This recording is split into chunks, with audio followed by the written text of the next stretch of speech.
Fish are clearly the best pets, but if you need some reasons why, stick around.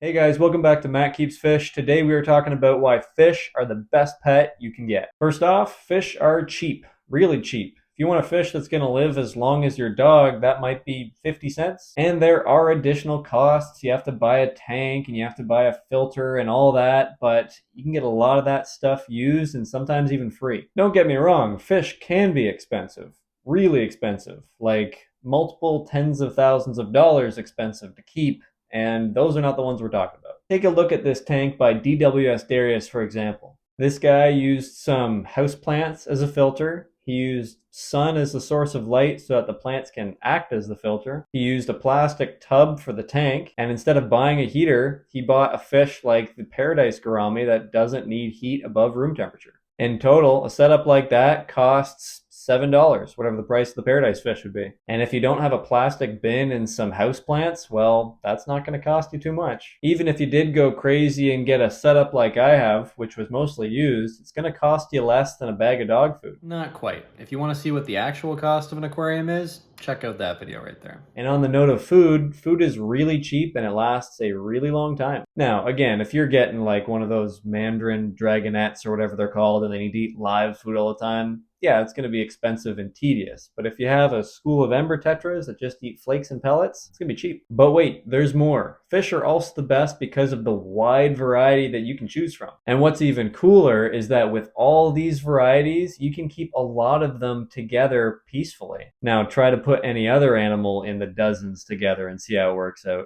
And on that note, shout out to farmers.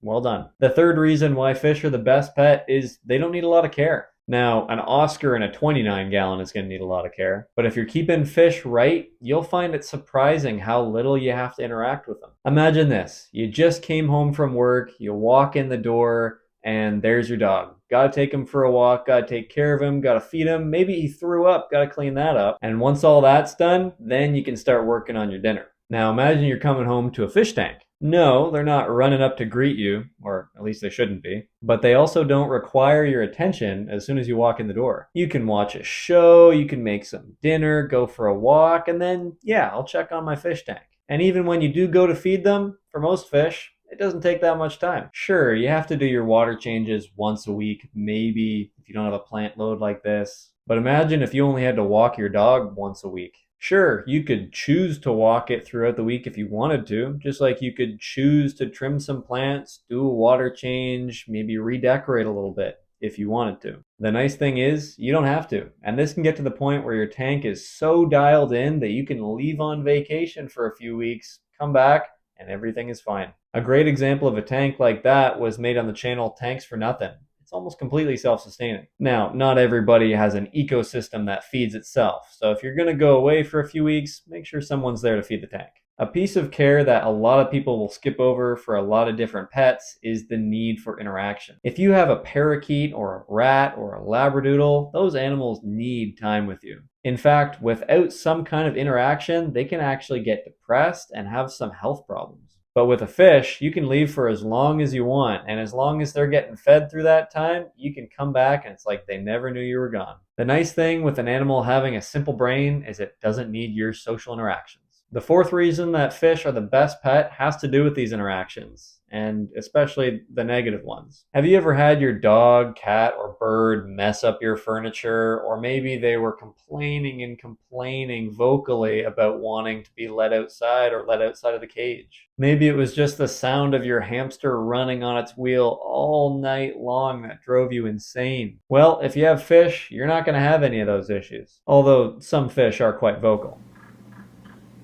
Similar to what it's like with reptiles, fish have their space, and they don't leave it. At least, with a good lid, they won't leave it. They won't bug you with sounds, unless you have a croaking gourami. They won't damage the house. They won't try to escape through the front door like your puppy might have that one time. The only space invasion that you have to be worrying about is a tank leak. And while that can be frustrating and sometimes detrimental, that's not on the fish. That's on you.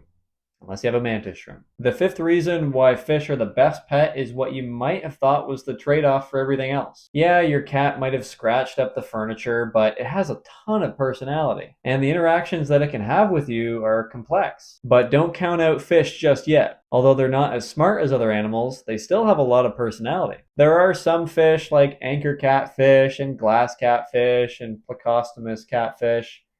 Catfish might just be the worst, actually, at least in terms of personality. But there are a lot of fish that are incredibly receptive to your presence. Take my rainbow fish, for example. Anytime that I walked by the glass, they would follow me. Were they following me around just because I might have food? Yeah, absolutely. But don't your dog and cat do that too sometimes? Fish have actually been known to remember locations and people, and social interactions among themselves are actually very complex. Hierarchies can be formed, and so can lifelong bonds. But when it comes to your relationship with them, you can actually teach them tricks. You can teach a betta to jump out of the water or a goldfish to swim through a hoop. Given enough time, you can even teach certain fish to trust you enough to be held. All right, bonus reason why fish are the best pet, their aesthetics. I don't think there's any other animal that you would call aesthetic beyond fish. Although it shouldn't be the primary reason why you have fish in your house, aquariums are very decorative. And if you give them enough time, they can look beautiful. Unlike a reptile terrarium, an aquarium is a three-dimensional living painting. And I would argue that it's even more pleasing to the eye than a terrarium because fish use the whole space, not just the terrain. A school of ember tetras can be like a stroke of orange paint across a canvas, and yet the paint continues to move. Fish are not everyone's favorite pet, but they are the best. And if you really think you can change my mind, leave it in the comments, and we'll see. Anyways, if you guys like this video, leave it a like. If you want to see more videos like this, subscribe, and I will see you guys on a Sunday.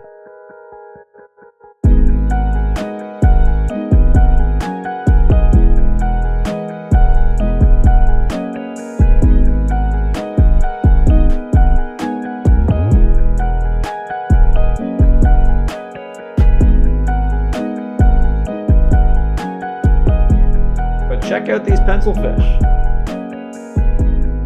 Never mind. I can't see why they wouldn't be the best pet that you could ever get. Dr. Seuss.